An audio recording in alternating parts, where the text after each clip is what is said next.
Salamat, mahal. Hindi ako magsasawa sa'yo. Itaga mo yan sa bato. Habulin mo ako.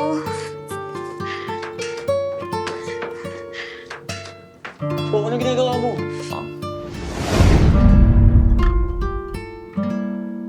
Masayang nagaganap ang kasal ng bagong mag-asawa na sina Adan at Susan sa kanilang mapayapang lugar sa isla. Ang tanging hiling naman ng mga magulang ni Adan na sana daw ay mabigyan na agad sila ng mag-asawa ng maraming apo, habang ang ama at kapatid naman ni Susan ay hiling nila na sana raw ay alagaan ng mabuti ni Adan ang asawa nitong si Susan at mabigyan rin sila ng lalaki namang apo. Kaya naman matapos nila sa kasiyahang iyon ay agad-agad na nagsimula ang bagong mag-asawa sa kanilang magdamag na honeymoon. Pansamantala namang nangingisda si Adan kasama ang kanyang ama habang wala pa itong trabaho sa barko bilang isang seaman, habang si Susan naman ay tuloy pa rin sa kanyang trabaho kahit buntis na ito at malapit ng manganak, subalit pinayagan naman ito ng kanyang boss na pwede na raw itong mag-leave habang hinihintay ang kanyang panganganak.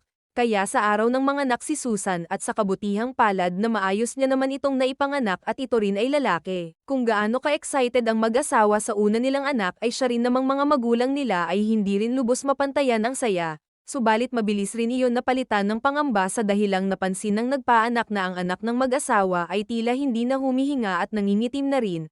Kaya dali-dali itong kinuha ni Adan upang dalhin sa hospital.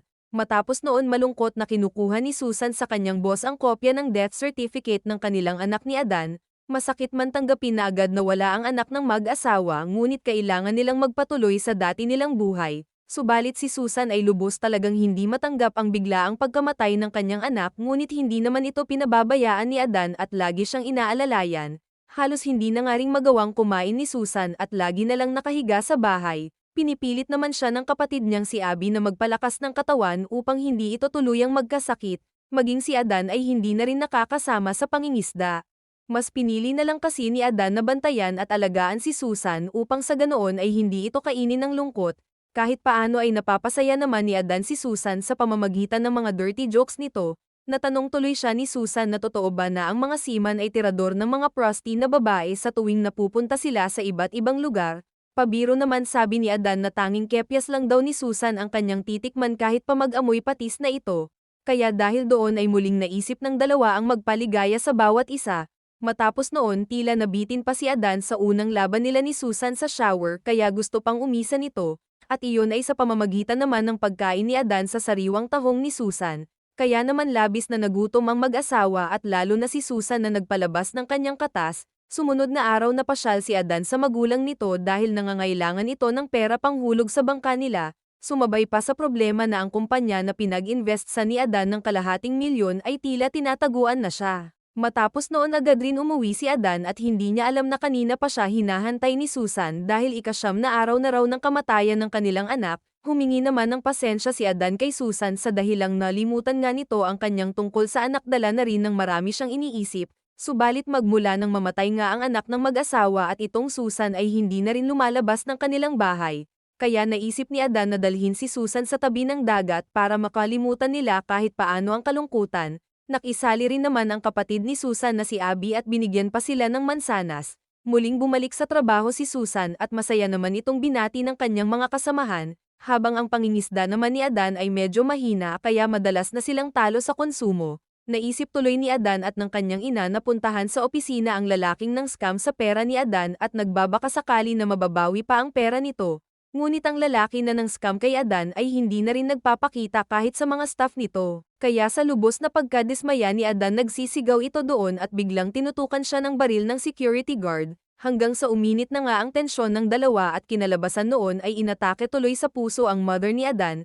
At dahil sa nangyaring iyon nagawa na rin tuloy ni Adan ang mag-inom dahil nasa ospital na rin ang kanyang ina, nang madatnan ito ni Susan lubos na bumuhos ang luha ni Adan at sinisisi ang sarili dahil sa nangyari sa kanyang ina, ginawa naman ni Susan na paalalayan si Adan at asikasuhin ito gaya noong inalagaan siya ni Adan noong araw na siya ay labis na malungkot. Nang pumasyal naman si Adan sa kanyang mother nakita ito ng kanyang ama at labis na sinisisi si Adan dahil hindi raw mangyayari iyon sa kanyang ina kung hindi siya naging mainitin ang ulo. Kaya kahit anong paliwanag ni Adan sa ama nito ay hindi na siya pinakikinggan kaya lumabas na lang muna siya. May isang beses na kumain sa labas ang mag-asawa at itong Susan ay namimiss na raw ang alaga ni Adan kaya nakaisip ito ng kalokohan. Kaya sinabihan ni Susan si Adan na paligayahin daw siya nito sa pamamagitan ng kanyang paa, at ang sumunod na kaganapan ay alam nyo na siguro yun mga lodi. Pinakilala naman si Susan ng kanyang boss sa kanilang vice mayor dahil humihingi sila ng tulong tungkol sa ng scam kay Adan at tulong na rin para sa bayarin sa ospital ng mother nito. Ngunit itong si vice mayor ay may pagkabogmali at tila may gustong makuha kay Susan. Agad namang napansin iyon ni Adan ngunit nagpigil na lang ito ng sarili. Nilabas niya na lang tuloy ang sama ng loob sa kaibigan nilang si Flor na may gusto naman sa ating bida. Maging ang kapatid ni Susan na si Abby ay hindi na rin mapigil ang sarili at pasimpleng inaakit si Adan habang wala ang kanyang ate.